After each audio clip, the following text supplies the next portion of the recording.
Done. Okay, thank you. All right. Wonderful. Sahib, yes, go ahead. Good evening, everybody, and good morning, Mr. Chaudhary. Um, so, on behalf of the Center for Comparative and International Taxation, let me first of all welcome Mr. Abdul M. Chaudhary. He is a senior program officer with South Center, which is a Geneva-based intergovernmental think tank, especially targeted towards developing nations.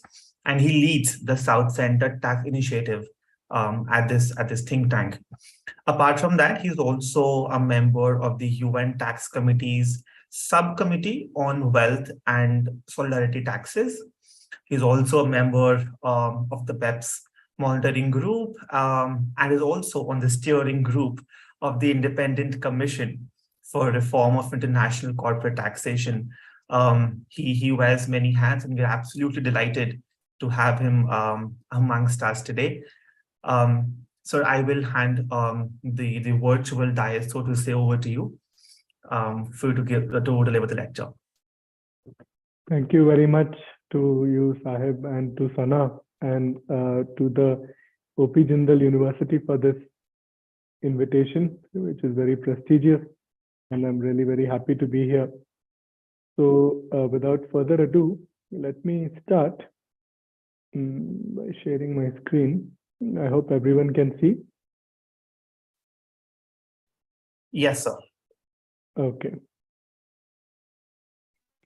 So thank you once again to the Center for Comparative and International Taxation at Jindal Global Law School. And the topic for today is international taxation and the sustainable development goals. Should developing countries favor the UN or the OECD? So I have some time with me. So let me kind of start at the beginning. So the structure of the lecture will kind of look at the historical evolution of how the international tax architecture which exists today came into existence. And when we look at these economic topics like the international tax system or the international trade system or other aspects, they seem dry and boring. But when we really look at the historical context in which they evolved, we can really come to understand the bigger picture and the motivations behind why they are the way they are. So we'll start with the historical evolution. Then we will look at how do the current structures work? What is the process through which decisions are made in the OECD inclusive framework and in the UN Tax Committee? And then we will look at how the process determines the output. And we will compare the tax standards of the UN and the OECD. And finally, we will compare as to which outputs are actually better for developing countries when we look at the needs of the Sustainable Development Goals and the role of international taxation. So with that broad outline, let's start by keeping the first and most important thing in mind, which is that tax treaties do not, and I really would like to emphasize this, they do not grant taxing rights, they restrict taxing rights. There's a misconception sometimes amongst the tax community that somehow a tax treaty gives you the right to tax something, but that's not actually true. If you look at any article of a tax treaty, for example, Article 5 on a permanent establishment, it limits what is the definition of a permanent establishment. Or you look at Article 7 on allocation of business profits, it limits the definition of business profits. So by definition, a tax treaty limits the unlimited sovereign powers of taxation of a country, which does not need a treaty to really tax the foreigner who is making money from their country. So this is a very, very important point. And I wanted to start with this by saying that by entering into tax treaties, countries are essentially restricting source taxation. The unlimited powers of taxation that they have are being given up to an extent. Now, with that, we can sort of make sense of how things progressed. So let's start with the 1920s. So if you remember, the First World War was from 1914 to 1919. And one of the key aspects of the First World War was that countries needed money to pay for the war, the bombs and tanks and whatnot. And this led to a reliance on taxes amongst the many financial instruments. And what happened was that incidences of double taxation began to occur increasingly. And as you remember, this was the height of colonialism as well. So the East India Company in India, for example, really was a early multinational corporation which had a global empire. So instances of double taxation began to become a big concern. So as different countries began to impose higher and higher taxes on their businesses and foreigners who are operating in their jurisdiction, instances of double taxation began to become a big concern. So in 1920, the International Chamber of Commerce passed a resolution calling on the League of Nations, which was established after the First World War, to find a solution to the problem of double taxation. So this was one of the early resolutions on the need for avoiding the double taxation problem. And we will see that this is a trend which continues till this day, that business essentially wants a solution to the problem of double taxation, but they also want to restrict the powers of countries to impose taxes on them to the extent possible. And this dynamic we can see continuing. So then their wish was granted. And in 1920 itself, the League of Nations established a provisional economic and financial committee whose mandate included solving the problem of double taxation. Then a few years later, in 1925, the League established a committee of technical experts who were specialized on the problem of international taxation. And this committee was sort of a committee to the larger committee on the Economic and Financial Committee. But as we will see, as time went on, business really wanted this to get much more attention. So in 1929, a proper fiscal committee was established, which looked at this issue more seriously. And here we will see that two countries played a big role. One was the United Kingdom and one was the US. Now, the United Kingdom, there's a school of thought in history called historical institutionalism. So the historical institutionalist perspective essentially argues that history follows a path-dependent process where the decisions of today kind of set boundaries on what can happen tomorrow. And there are certain critical junctures in history where a few key individuals make important decisions which then alter the course of history and kind of set it on a path which is difficult to change. And we can see this is what happened here as well. The two dominant countries in these early negotiations in the League of Nations were from the UK and the US. The US had a more liberal internationalist perspective and favored greater taxation rights for the source countries because they wanted an international architecture which would be acceptable to more countries. So from that perspective, they were willing to concede in favor of source taxation. And if you remember, this is also the period of Woodrow Wilson, who was a famous internationalist scholar and really laid the foundations for the subsequent foundation of the United Nations in many ways. But the United Kingdom, on the other hand, was, as you remember, a very powerful country, the dominant hegemon at the time. And they were also a capital exporter to Europe, much of which was war-ravaged. And as a capital exporter, the emphasis is always on greater taxing rights for the country of residence, which is the source of the capital which is being exported. So the UK was very adamant. The UK negotiator's name was Percy Thompson, and he was quite an willful personality and really forcefully managed to set the tone for the standards which were produced by these committees to be heavily in favor of residence-oriented taxation. Though the US, which was the other dominant influential figure, which was also a capital exporter, was more in favor of source taxation. I would strongly recommend this book, Imposing Standards, the North-South Dimension to Global Tax Politics. It covers a lot of things, including this history by Martin Heersen, who is at the International Center for Tax and Development. Then we come to the 1940s. Now, in the 1940s, you can essentially see two influential drafts. The first is the Mexico draft, and the second is the London draft. Now, the Mexico draft was prepared. So, in these early negotiations in the 1920s, the developing countries, such as Argentina and Venezuela, they were shocked to see that the tax standards which were being developed were heavily towards the residence countries. So they tried to oppose it, but they were outnumbered and defeated. But they continued to kind of try to alter the dynamic and produce the Mexico draft. So this was more oriented towards source taxation.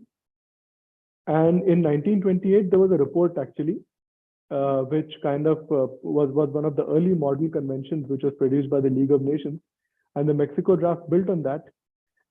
But for reasons we will see, this was not preferred by the developed countries. So a few years later, they prepared the London draft after the end of the Second World War in 1946. And the London draft was really dominated by the Western countries and their interests. Now, the main difference between the Mexico draft and the London draft was the taxation of passive income. Now, as you know, income categories can be broadly defined as active and passive. And in simple terms, active income is income you have to work for, such as your salary, or if you have a business, the business profits. These are categories of active income. But passive income is income which you have to do nothing. So you put money in the bank and you get interest, or you buy stocks and you get dividends and so on. So the main difference was over the taxation of passive income. Now, if you look at the global economy, the resident countries are mainly the ones who enjoy passive income, because as capital exporters, they invest, and from the investment, they get returns on investment. So the income from this passive income, they prefer that this is taxed by their countries, the residence countries. So the Mexico draft had argued for stronger source taxation, and the London draft argued for residence taxation over passive income categories of interest, which is from your money in the bank, dividends from ownership of securities, royalties, which comes from ownership of intellectual property, annuities, and pensions. Now, coming to the role of the United Nations, and with this, we kind of end with the contribution of the League of Nations, because as you know, after the Second World War, it was shut down because it failed basically, and then it was replaced by the United Nations. Now, the UN, so this issue, so it was understood early on that for there to be stability, countries have to be brought on board. An excessively one-sided set of standards is unlikely to be followed. So in 1949, a Fiscal Commission of the UN was created. And this was meant to work on double taxation with a so-called balanced group of technical experts. And by balanced, it meant that representatives from the developed countries and from the developing countries. So we can see that from the very beginning, the United Nations emphasis has been on inclusion and balance, which we will see is not really the case when we get to the OECD. But the Fiscal Commission was heavily politicized. There were fierce debates between the so-called First World, which was the capitalist world led by the US, and the Second World, which was the socialist world led by the Soviet Union, with the Soviet bloc led by the USSR accusing the Fiscal Commission of being used to promote UK and US monopolies.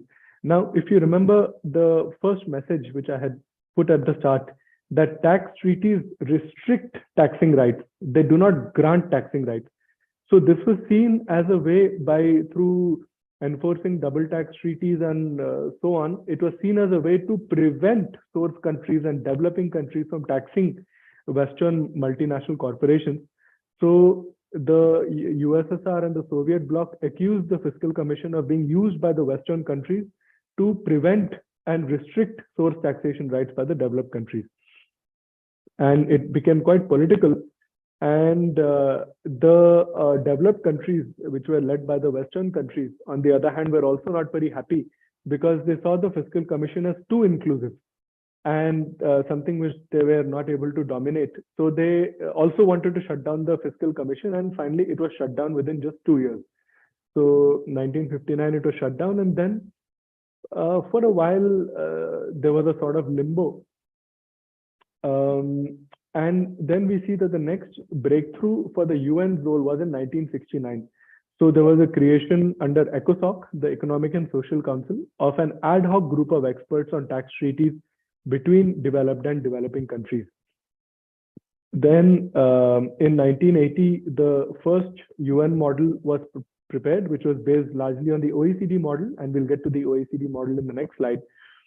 In 2004, ECOSOC passed a resolution to upgrade this ad hoc group of experts to a committee of experts on international cooperation in tax matters. So from the beginning, the developing countries wanted the UN to play a larger role, and they wanted to strengthen the group of experts. So it was upgraded from 20 members to 25 members, and this is the current structure which is followed even till today. So the UN Tax Committee, which is what it's now called, has 25 members with 13 from the developing countries and 12 from the developed countries. And the members are experts in their individual capacity, serving 4-year terms. And in 2021, the latest version of the UN model was prepared. We now come to the role of the OECD. So if you remember in the previous slide, in 1951, the UN Fiscal Commission was shut down, but business still wanted a solution to the problem of double taxation. So the ICC again passed a resolution saying that the Organization for European Economic Cooperation, the OEEC, which was the predecessor of the OECD, should find a solution to the problem of double taxation.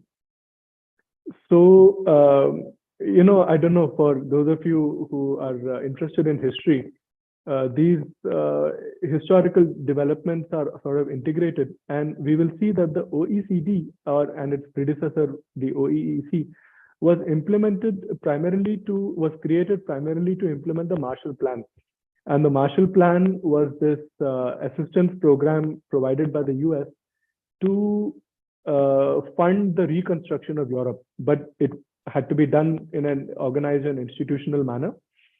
So the OECD was created, and this was also meant to kind of coordinate the economic policy of the Western countries and provide a sort of counter to the Soviet influence, which was quite strong in Eastern Europe at the time. So we see the consistent role of international business in requiring a solution to the problem of double taxation, and the preference of developed countries for the OECD rather than the UN from the very beginning. So learning from the experience of the Fiscal Commission and the UN, the Western countries preferred to kind of stay to a small forum which they could dominate. And then there was, in 1955, a joint memorandum by Germany, Netherlands, and Switzerland, two of them famous tax havens, the Netherlands and Switzerland, for creating a committee under the OEEC, which would look primarily at the issues of international taxation. So the wish was granted, and 1 year later the committee was created, and this committee under the OEEC established a basic structure which is still used till today, such as, for example, the system of working parties. For those of you who are familiar with the functioning of the inclusive framework, it functions primarily through working parties. For example, Working Party 1 is on the OECD Model Convention, Working Party 6 is on, I think, multinational enterprises and so on.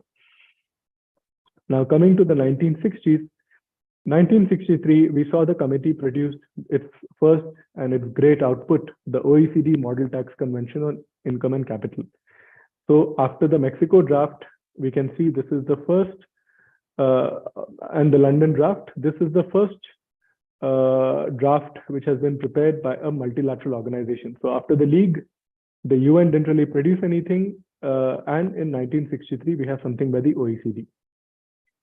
And we'll get to a brief examination of the OECD model later. And in 1961, the OECD itself was formed.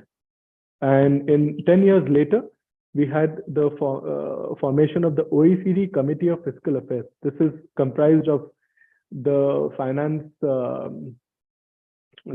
ministries of the OECD countries, and it is their key tax institution. So this is the one which really calls the shots on developing the OECD standards. Then we sort of fast forward to 2016, when the inclusive framework was established, And this was established to really facilitate the implementation of the BEPS project. And in 2017, we see a major breakthrough where we had the signing of the BEPS multilateral instrument, which gave a legal basis to the BEPS actions. And 2018 onwards, there's been work on the two-pillar solution under BEPS Action 1. Now, here I would like to mention one point which is not in the presentation, that the inclusive framework was created in response to a very strong push by the developing countries for a UN tax body.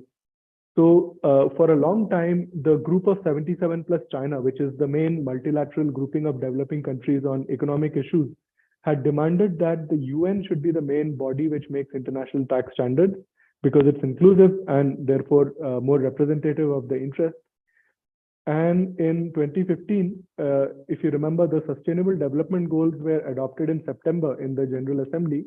But a few months earlier in July, there was a conference in Addis Ababa on how to pay for the Sustainable Development Goals.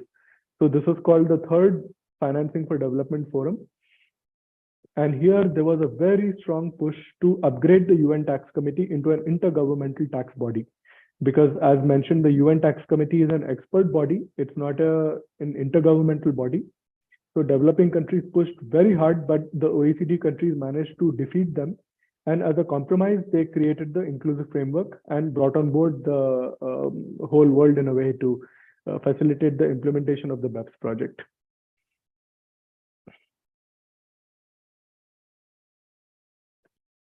Now, coming to the section on process.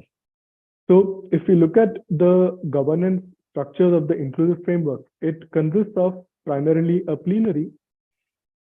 And the plenary is basically the entire membership of the inclusive framework, which is 142 jurisdictions. And the word jurisdictions is important because you have tax havens like Jersey and the Isle of Man and Cayman Islands and Bermuda and whatnot, which are not independent countries, but are officially overseas territories of the United Kingdom, and other tax havens like Anguilla and Turks and Caicos Islands. So these are, the American Virgin Islands. So these are islands which are effectively colonies of some of the developed countries like the UK and US, which are now used as tax havens, but which have independent membership in the inclusive framework, and therefore they are jurisdictions. It's an important distinction. These are not all of them are countries. So in theory, this is the key decision-making body. And then another important organ is the steering group, which has 25 members. So it has two co-chairs, which are at present France and Jamaica. It has two deputy chairs, and then they have 10 BEPS associates and 11 CFA bureau members. The BEPS associates are effectively non-OECD G20 countries like India and South Africa and so on. And the CFA bureau members are the OECD countries like Germany, France, etc. I mean, France is on the co-chair, but Germany and the US and so on. So the steering group is very important because it's effectively the most important organ of the inclusive framework. It really makes the most influential decisions because all the most influential countries are on it. And then you have the subsidiary bodies who do the technical work. So you have the working parties, you have the task force on the digital economy, and so on. So essentially, the subsidiary bodies prepare the technical standards, which are discussed by the plenary and the steering group. The steering group sort of resolves disagreements politically, and then the plenary adopts the decisions which are taken or which are given to it. Now, if you look at some of the issues in the functioning of the inclusive framework, the first thing is that it's a very secretariat-heavy process. So what happens is usually, let's say there's a negotiation, for example, amount B. So there's a discussion in amount B on what should be the definition of baseline marketing and distribution functions, for instance. So then the secretariat would prepare a huge document, then give it to the members and say you have a few days or sometimes a few hours to respond.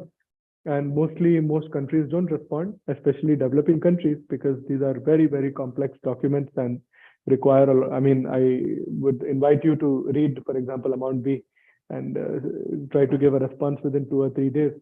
These are really quite difficult things to do.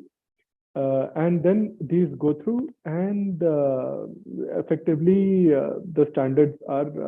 So first thing is that the Secretariat is very involved in the process. But the thing is, it's also very politically influential. And it really, for example, I remember in November 2019, there was a logjam in the negotiations on Pillar 1, where essentially there were three competing proposals on how should Pillar 1 work. So you had the American proposal, which was called marketing intangibles.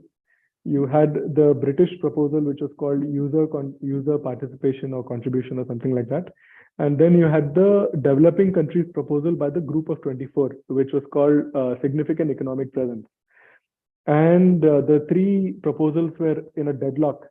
So the Secretariat broke the deadlock by preparing a draft of what was called the so-called unified approach. And it then forced it down the throats of the membership and got the membership to adopt its proposal.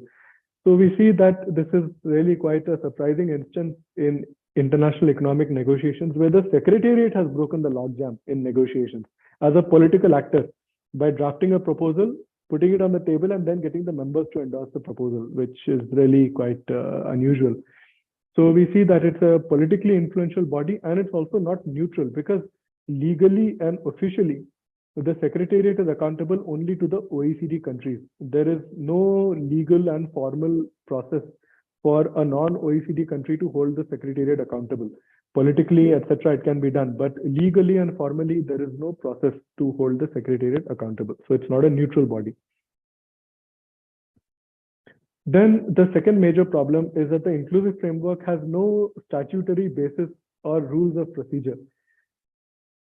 So basic questions for any international organization, such as what are the powers and functions of each organ? I've given you a sense of the plenary and the steering group, but this is not written anywhere. There is no document which says Article 1 steering group has these powers, Article 2 plenary has these powers. There is no statutory basis, so we don't know actually how the organs, what are the powers and functions of each organ, how do they relate to each other, how do they make decisions.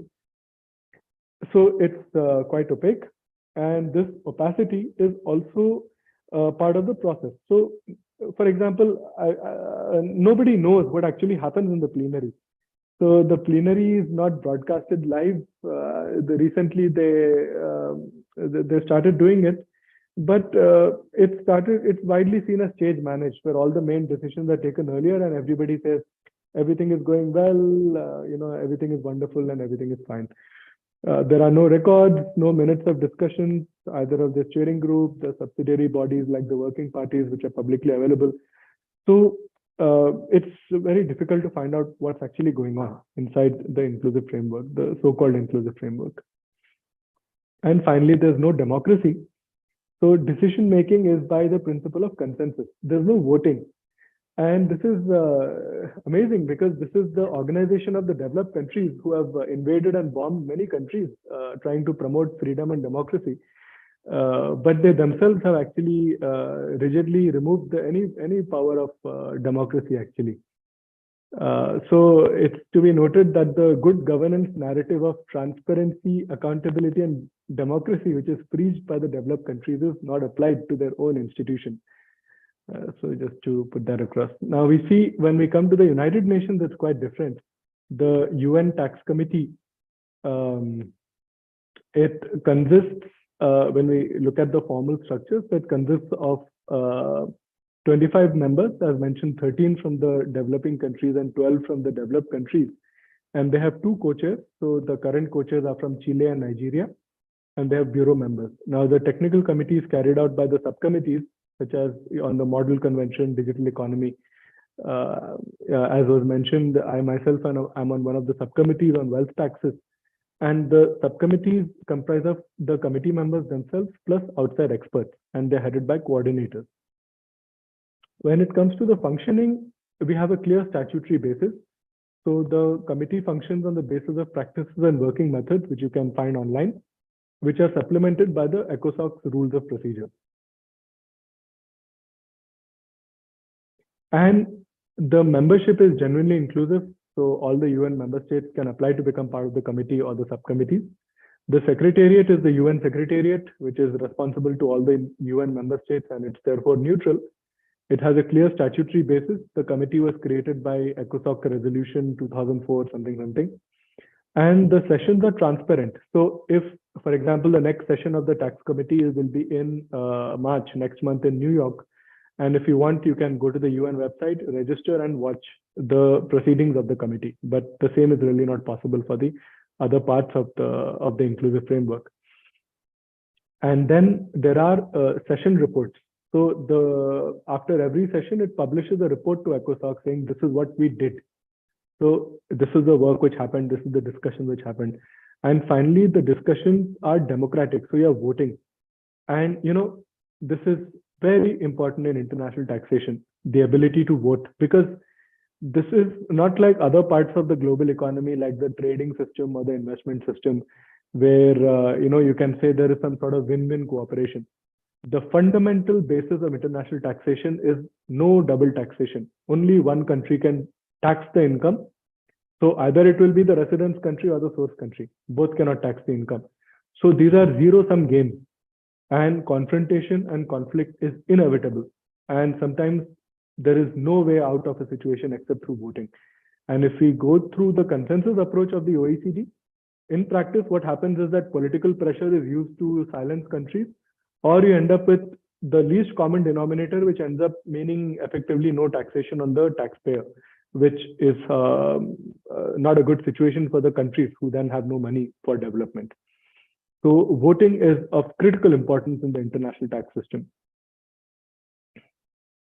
Now let's look at the output. We have seen how both the organizations function. Now we can look at the output, corresponding output. So to kind of take you through the main output, which is the model convention. So let's start with Article 5. I mean, I can give you a whole lot of examples, but to keep the lecture in manageable time, I looked at some of the key issues. So Article 5, we see in the UN model, you have the services permanent establishment, which is a broader conception of a services PE. So even if you don't have a factory in the country, or you're just providing services, consultancy or whatever services beyond the 6-month period, then you have a PE, which is of a lot of importance for developing countries, which are major importers of services as well, in addition to goods. So there is no such corresponding provision we see in the OECD model. And at the outset, I would say that the OECD model has been prepared to preserve the interests of the developed countries, which are capital exporters. So by and large, the taxing right is given to the countries of residence. So we will see that through the articles themselves. Profit allocation, we see Article 7.4 of the UN model has allocation through apportionment, which is not there in the OECD model. Then we look at Article 8, very important, international shipping and air transport. If you look at the shipping industry, like Maersk and all these Chinese companies, and these British and American companies, most of these tend to be registered in the tax havens, like the British Virgin Islands and so on. And effectively, they end up paying taxes nowhere. So this is because the taxing right is given to the country of residence. And since they are registered in tax havens, their country of residence is a tax haven where there is often low or no corporate income tax. So the income from international shipping is essentially untaxed. But Article 8 in the UN model has alternative B, which provides for limited source taxation, and there is no such provision in the OECD model. Then we look at royalties. Royalties is one of the great issues for developing countries. And I'm happy to elaborate on that in the question and answer. But to briefly put it, the UN model officially allows for taxing income, provides for taxing income from leasing industrial and commercial equipment. This used to be in the OECD model, but then the developed countries saw that this was not in their interest, so they got rid of it. And the commentary on Article 12 now has been updated to also provide or recommend taxation of income from computer software, payments for computer software, which is very, very important for developing countries. Then we see Article 12A, fees for technical services. There is no such corresponding provision. This was a great achievement of the developing countries, but a greater achievement was income from automated digital services. And I've seen really the journey of Article 12B from the very beginning. This is a great achievement of the developing countries. And as Indians, we should be proud of Article 12B because this was led by the committee member from India, Mr. Rajat Bansal. He actually proposed the idea from the beginning. And I'll give a bit of background as to this brief version of the story since I still have some time. So what happened was that when the Pillar 1 negotiations were undergoing, initially, there was a limited scope of automated digital services and consumer-facing businesses, automated digital services and consumer-facing businesses. And it was seen as really, not very good for developing countries. So the UN committee member from India, Mr. Rajat Bansal, he proposed that why don't we take the definition of automated digital services from the unified approach and have a UN article which provides for gross basis taxation or a net basis taxation as well, which can be done in a simple way. And he actually proposed the formula for calculating net basis, net profits essentially. And the formula for net profits was also taken again from an Indian proposal, which was put forward in the G24. So if you remember in 2019, there were 3 proposals for Pillar 1, and one of them was the G24 proposal of developing countries. The G24 proposal was called fractional apportionment, and this was actually mainly conceived by India, which was supported by all the developing countries. So the Indian proposal attributed profits on a fractional basis, and that formula was used for calculating net profits under the alternative provision of Article 12B. So this was basically a much simpler approach for taxing the digital economy, which was proposed by India and supported by all the developing countries. And it was ruthlessly opposed by the developed countries. I witnessed the negotiations throughout, and they tried everything possible to defeat the proposal. And it was voted many times, and the voting was 13 on the one side, 12 on the other side. There was zero support from the developed countries, but finally it went through, and it's now a part of the UN Model Tax Convention. So we have Article 12B, which is now the developing world's alternative for taxing the digital economy to Pillar 1. And then we have Article 13.6, which is taxation of capital gains, offshore indirect transfers. Again, there is no such corresponding provision in the OECD model. And then we have Article 14, which is independent personal services, which was deleted from the OECD model. So these are some of the examples of how we have many standards in the UN model which are beneficial for developing countries. And we have no such, either no provision or no article at all correspondingly in the OECD model. Then we come to the transfer pricing guidelines. So if you, as you may know, there are 5 basic methods: comparable and control price, cost plus, resale price, transactional net margin, and profit split. Now, the first thing, I'm happy to go into the details of these if you're interested, but the first thing to note about the transfer pricing guidelines is that these allocate profits on entirely supply side factors of functions, assets, and risks. Now that sounds a bit abstract, but let's try to think about it in practice. Imagine there's a big and expensive Tesla factory in, let's say, in Germany. Now the plant will have, hi-fi machines, which will be very expensive. So the assets, it will have more assets. Then it will carry out very complex functions of making state-of-the-art cars. So the functions will be very complex. And because it has a lot of assets, they can take a lot of risks. So they can take a huge loan and, so on. Investors can put a lot of money. So the country with more functions, more assets, and more risks is allocated more of the profit. So in practice, the transfer pricing guidelines were created to allocate profits to the industrialized OECD developed countries.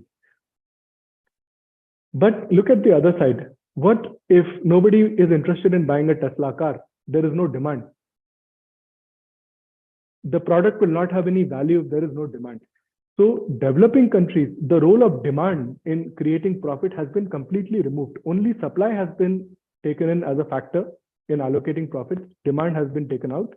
And this was one of the big concerns of developing countries, that We are the buyers. We are paying you for your goods and services, but our contribution towards profit has not been incorporated in these standards. So there is no recognition of the role of demand. And this disadvantages developing countries who are net importers of goods, services, and capital. And if we look at the negotiations on Pillar 1 now, this is a historic breakthrough in many ways, because for the first time, demand has been explicitly recognized as a basis for profit allocation. And under Pillar 1, under Amount A, profits will be allocated to the country, to the market jurisdiction where the sales takes place. So till now, the transfer pricing guidelines allocated profits to the country where the production took place, but Pillar 1 will now allocate profits to the country where the sales takes place. So demand as a factor of profit, as something which contributes to profit, has now been explicitly recognized, which was a long-standing demand of the developing countries. And again, intuitively, just imagine if there's a product which nobody wants, it cannot generate a profit. So demand is essential to the generation of profit, and it has now been incorporated in the profit allocation rules of the OECD. When we look at the UN Practical Manual on Transfer Pricing, it's more or less the same from the OECD. There's not really much of a difference, but it also contains some of the innovations by developing countries. For example, you have the sixth method, which is called the commodity rule, which I can explain in the question and answers if you're interested to know, but this was an innovation of developing countries. And you also have country practices from India, China, Mexico, Brazil, and South Africa, which all follow slightly different approaches to transfer pricing from the OECD transfer pricing guidelines. Now, coming to the taxation of the digital economy, as mentioned, there are two basic solutions. You have the OECD Inclusive Framework solution, which is Amount A, and you have the UN solution of Article 12B, and I've given you a brief overview of both. At our organization, the South Center, we partnered with the African Union, specifically through the Coalition for Dialogue on Africa, and we produced the world's first country-level revenue estimates for Amount A and Article 12B. You can find it in this paper, and we came out with a subsequent set of revenue estimates, which is in this paper. And if this presentation is circulated, you can click on the links. And here are the summary of our results. I won't go into too much detail, but this orange is essentially what the 54 member states of the South Center will get from Amount A. So in 2020, the 54 member states of the South Center will get 4.9 billion from Amount A with a 20 billion threshold. And if the threshold is reduced to 10 billion, they will get 5.5 billion. The blue and the green are the ranges of revenue they will get from different options under Article 12B. So this is Article 12B gross method with a 3% rate, Article 12B gross method with a 4% rate, and Article 12B net method. So we can see that in terms of revenue, the highest revenue for developing countries comes from Article 12B 4% rate gross method, which is 11.4 billion, applied to a broad scope. So this is a narrow scope of a narrow set of digital services, and this is a broad set of digital services. So developing countries can get the maximum revenue by applying Article 12B gross method 4% tax rate to a broad scope of digital services and get almost more than twice what they can get from Amount A, 5.5 billion versus almost 12 billion. Okay. We did the same study for the African Union's member states as well. We see a very similar result. From the OECD solution, they will get between $500 million, more or less. But from the UN solution, they can get almost 3 times, 1.4 billion. At a country level, so as you may know, 4 countries rejected the OECD solution of Amount A. These are Nigeria. And again, we can see the ranges for Nigeria, 91 to 107 million. And really, they can get a lot more than 3 times from the UN solution. So Nigeria rejected it. Kenya rejected it for similar reasons. Sri Lanka rejected it, which is good because they're going through a severe economic crisis. And so did Pakistan. And all of them, as you can see, tend to get much more revenues from the UN solution than the OECD solution.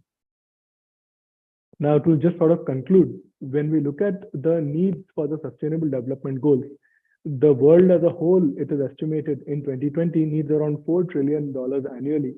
And for Africa specifically, it's around 200 billion. So the scale of funding is quite enormous. And we see that the standards of the OECD and the UN, it's quite clear which is more beneficial for the developing countries for raising finances for development. So in conclusion, we can look at our takeaway that from the inception, the OECD has been a tool of the developed countries to promote their interests, to restrict source taxation and to promote residence taxation. The structure of the OECD is quite opaque. It's not rule-based. Really, the UN structure, on the other hand, is rule-based, transparent, universal, and also democratic. We see progressive international tax standards when it comes to allocation of profit, especially, are mainly in the UN model, and this is because of the developing countries primarily. We see that the profit allocation standards of the OECD have been devised to benefit developed countries, such as the transfer pricing guidelines and the two-pillar solution. One can argue that the BEPS actions came out of the OECD, which is true, and some of the BEPS actions are quite helpful. But apart from pillar one, all the other BEPS actions are for countering tax avoidance. They do not allocate profits. So this doesn't affect whose pocket the money is going into. Only are you able to actually put that into your pocket. And further, these reflect the priorities of OECD members. So in conclusion to the question, which is what this lecture is all about, developing countries should and do emphatically favor the UN. In fact, recently, in October last year, there was a resolution in the General Assembly where it was decided to begin intergovernmental discussions on ways to strengthen international tax cooperation, including through a possible UN tax convention. This was a historic resolution, and it was voted. And the developed countries tried to oppose it, but the developing countries are victorious. And this was really due to the African group, which mobilized and led the developing countries. And in turn, the African group was led by Nigeria. So really kudos to the Nigerians. They have really done a heroic job for the developing world. And this requires all of our support. And if it goes through, it can potentially significantly enhance the role of the UN in international tax cooperation. So with that, we come to an end, and thank you very much. Thank you so much, sir. I think it's been a very long and I've paid so much attention in an hour-long lecture that includes my own education. But this was absolutely riveting. I cannot believe I took 6 pages worth of notes. So thank you so very much.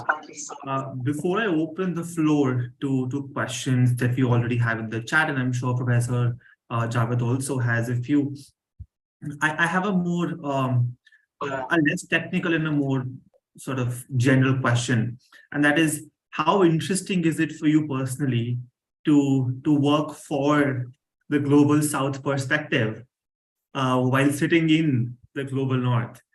And how has that interaction sort of impacted your work and your outlook towards the Global South and their interests in taxation? Yeah, so that's a question which we get often, that why is the South Center in Geneva? You know, it's not really the Global South, etc. You know, there are 2 reasons for this. Reason number 1 was that we had 2 options. The other one was Malaysia, but Malaysia practically is difficult to reach for Africa and Latin America. Okay. Because it's, you know, flight tickets and so on, you know, it's time zones, and these things become quite important. But the other main reason was that when we look at all of the institutions where global economic rules are made, such as the World Trade Organization, World Intellectual Property Organization, UNCTAD, World Health Organization, all of these are in Geneva. So our support to our member states in these negotiations is much easier by the fact that the forums where these negotiations takes place are in the same place. So in that sense, our interaction in supporting our member states continues because that's where the negotiations take place here. And I wish really that all of these institutions were in the Global South so that we could have been closer to our own countries, the developing countries. Right, sir. Thank you so much. I have a bunch of questions I'll ask you later, but I think Professor Javed, over to you, ma'am. Thank you, Saib Noor. Thank you, Mr. Chaudhary. It was a great lecture, a lot of insights on the functioning of UN and OECD. I think before I can ask any of my questions, there are a few questions in the chat box which I would just like to take up right now. So the first question that we have is, would redesigning Article 12B of the UN model system differently, such as broadening the scope of companies to include those with hybrid automated digital services functions, increasing the tax rate under the gross method and restricting the use of the net method, result in more revenue as compared to the OECD Pillar 1? Yeah, that's a good question. The UN model is a basis of negotiation. So let's say two countries, Sri Lanka and Cambodia decide to, or Sri Lanka and the Netherlands decide to negotiate a treaty. They would use the UN model as a basis to guide their own negotiations. So it's up to them whether they want to include the net method and the gross method, and what should the maximum rate be. In fact, if you look at the text of Article 12B, it says the maximum rate under the gross method shall be blank. So the blank is to be filled in bilateral negotiations, but the commentary prescribes between 3 to 4%. So in theory, the two countries can agree on 100% also. There's nothing preventing them. But of course, realistically, it will take into account many factors. Now, as for the scope, Article 12B has no scope. In the sense that even if there is a $1 transaction, and if it's a payment for a digital service, it will be covered. The question is, what is a digital service?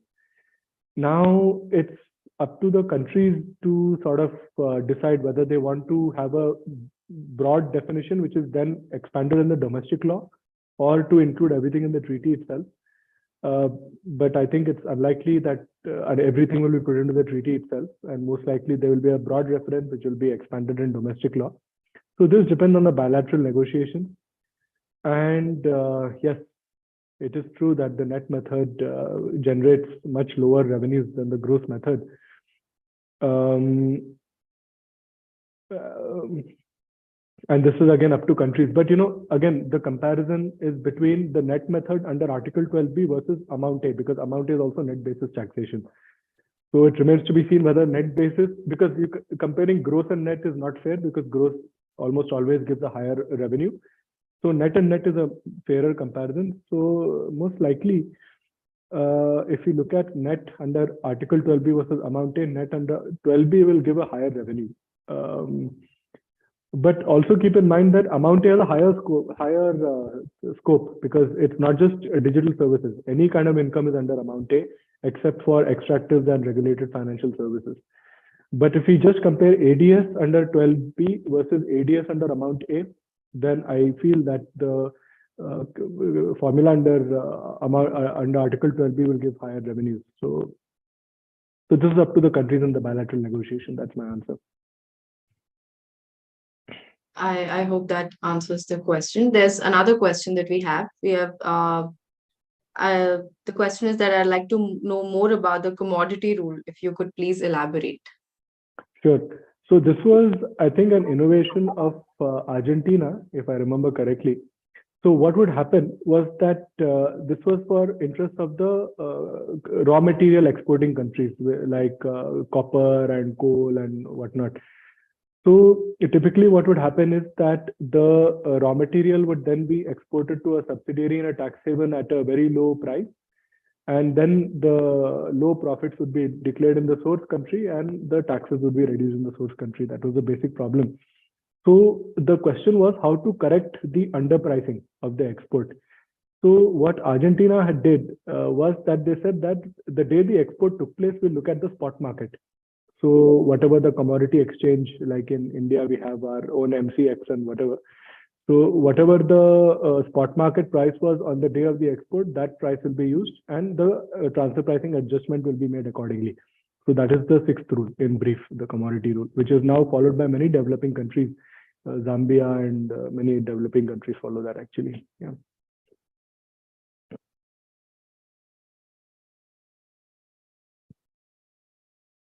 Thank you. Do we have any more questions?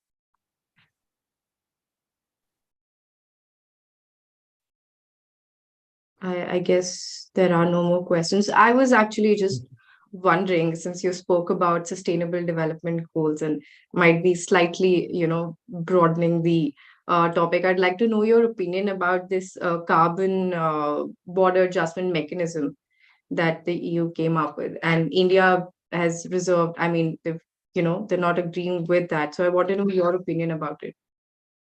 Yeah, in October in Geneva, you had the UN Tax Committee session, and one of the subcommittees is on environmental taxes.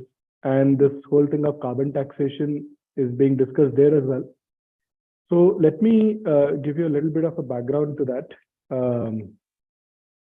So this essentially is a trade protectionism measure by the European Union, because what their argument is that in the EU we have excellent and very great standards on producing things with a low carbon footprint.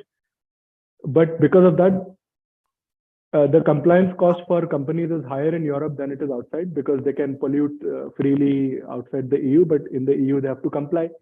So their production cost is higher. So because of that, the European companies will run away to other countries. And they call that carbon leakage. So their thing was that if a European is buying something from outside Europe, and that thing which is being bought has been made in a way which is emitting a lot of greenhouse gases, then that thing should be taxed. That's the basic idea of the carbon border adjustment mechanism. And that's the argument, that inside the Europe, we have done a very great and fantastic and wonderful job, and outside it's basically, not. So to correct the imbalance, they want to impose the carbon border adjustment mechanism. But Europe is a rich part of the world with high technology and intellectual property and whatnot, where they can afford to produce energy and produce steel and aluminum and whatever with a lower carbon footprint, because they have much better infrastructure and technology. So to expect that somebody will manufacture steel, I mean, in India, imagine if you have to manufacture steel, you need energy, and if you want to get it from the sun, it will, or from some other source from coal, it will cost you a lot more than the European countries can afford. So our cost of production will go up much more. So it's very unfair, because developing countries, first of all, which have not really contributed to the climate problem, are now being asked to shoulder the same responsibility for upgrading their technology and production, and their exports will be penalized. So UNCTAD had done some study, which I had in fact read out in the UN Tax Committee session last October. So it basically says that the carbon border adjustment mechanism will reduce global CO2 emissions by 0.1%, but the developed countries income will rise by 2.5 billion, while the developing countries' income will fall by 5.9 billion. So the developing countries will actually lose, because their exports will go down because they have to pay that carbon border tax, and the Europeans' income will rise because they have basically more money, more business internally. And even the Prime Minister of Australia, I think Scott Morrison, had called it trade protectionism by the European Union. So this is trade protectionism under the garb of protecting the environment.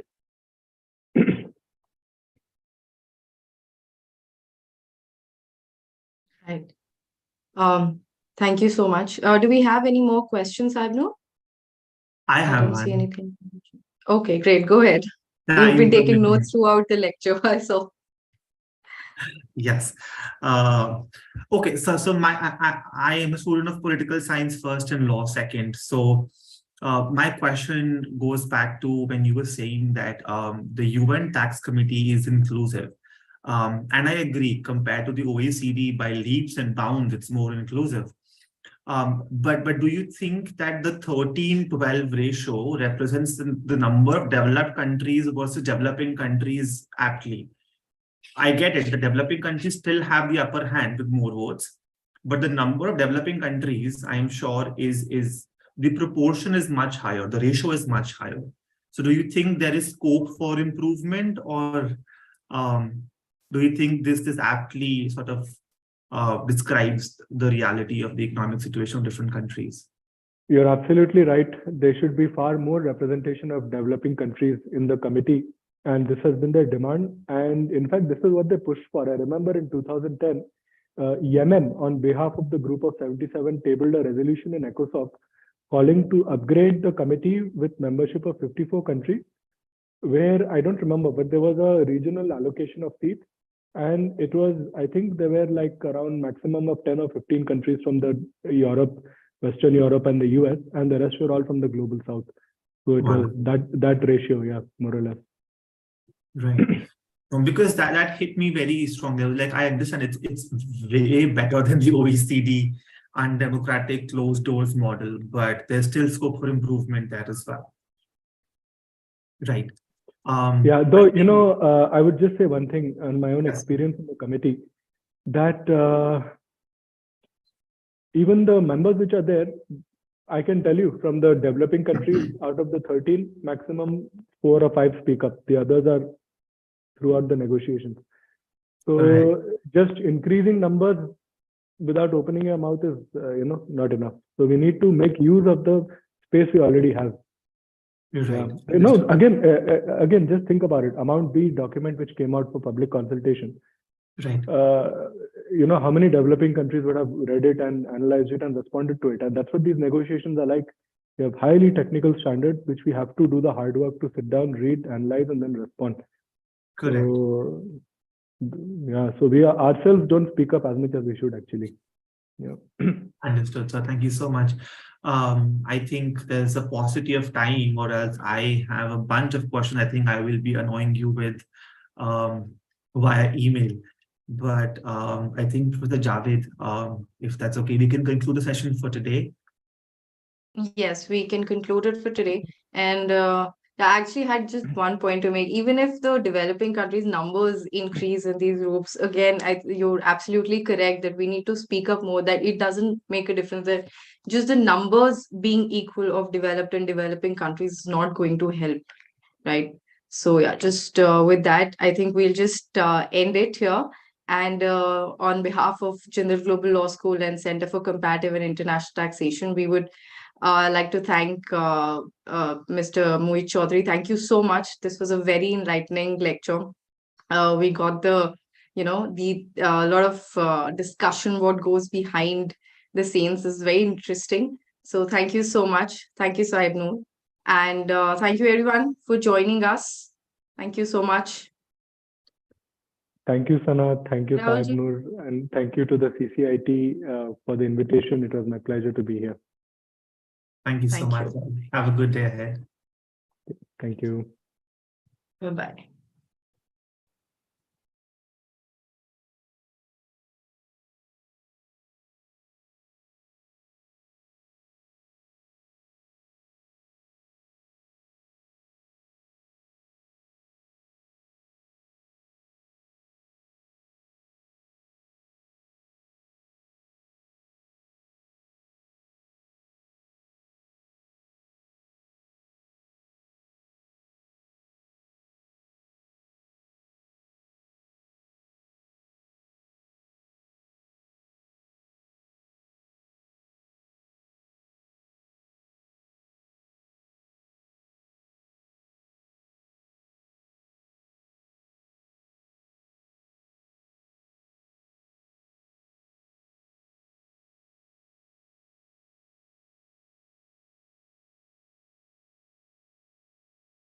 Hello, ma'am. I stop the live.